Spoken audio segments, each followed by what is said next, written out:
जैसे लाल चावल, फूल और गुड़ का उपयोग अत्यंत महत्वपूर्ण है। यह विधि पूजा में विशेष महत्व रखती है क्योंकि यह हमारी भक्ति और समर्पण को प्रकट करती है। उपवास के दौरान भगवान मंगल की विशेष पूजा के लिए मंत्रों का जाप किया जाता है। ये मंत्र भक्ति और समर्पण का प्रतीक होते हैं जो हमें भगवान के करीब लाते हैं और हमारे हृदय में आस्था को और मजबूत करते हैं। यह उपवास मानसिक शांति और धार्मिक ध्यान को बढ़ाने में सहायता करता है, जिससे व्यक्ति अपने जीवन में सकारात्मक परिवर्तन अनुभव करता है।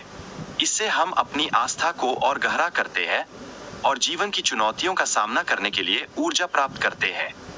इस कहानी में समर्पण और भक्ति के महत्व को प्रमुखता से दर्शाया गया है, जो हमें सिखाता है कि सच्ची भक्ति द्वारा हम कठिनाइयों से निपट सकते हैं। यह हमें प्रेरित करता है कि हम अपने लक्ष्यों पर ध्यान केंद्रित करें। ब्राह्मण पत्नी सुनंदा की अटूट भक्ति ने उसे छठे दिन हनुमान जी का आशीर्वाद दिलाया। उनके संकल्प और प्रयासों ने उनके जीवन में खुशियों का संचार किया, जो यह दर्शाता है कि भक्ति का फल अवश्य मिलता है। सुनंदा ने हनुमान जी से संतान की प्रार्थना की और उन्हें एक कन्या रत्न मिलने का आशीर्वाद मिला। यह कन्या हर दिन सोने का उपहार लाएगी, जो सुनंदा की भक्ति का प्रतिफल है।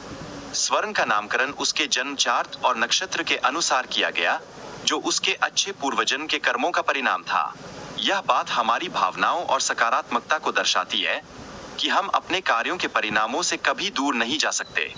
स्वर्ण की उम्र के अनुसार विवाह का समय आ गया था, जिससे उसकी मां ने उसकी शादी के लिए एक योग्य वर की तलाश शुरू की। यह दिखाता है कि हमारी सामाजिक जिम्मेदारियां भी उतनी ही महत्वपूर्ण होती है। शास्त्रों के अनुसार एक लड़की को समय पर दान करने से इस और अगले संसार में सुधार होता है। हालांकि गलत समय पर दान करना खतरनाक हो सकता है, इसलिए हमें सदैव सही समय पर निर्णय लेने चाहिए। नंद ने एक सक्षम ब्राह्मण कुमार को अपनी बेटी के लिए दामाद के रूप में चुना। यह उसकी संतुष्टि और अपार खुशी का प्रतीक था, जो हमें याद दिलाता है कि सही साथी का चुनाव कितना मायने रखता है।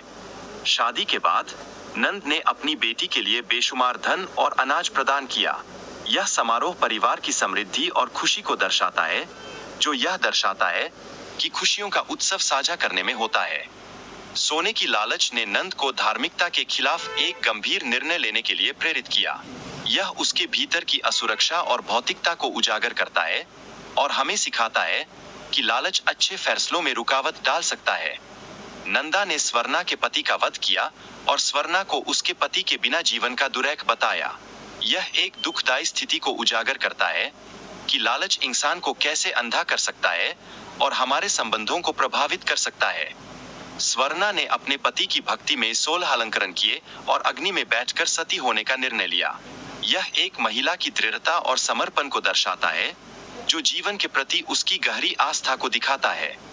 मंगल देव ने स्वर्णा की भक्ति से प्रसन्न होकर उसके पति को पुनर्जीवित किया। यह घटना यह दर्शाती है कि सच्ची भक्ति और समर्पण से कठिनाइयों का समाधान संभव है और हमें हमेशा अपने विश्वास को बनाए रखना चाहिए।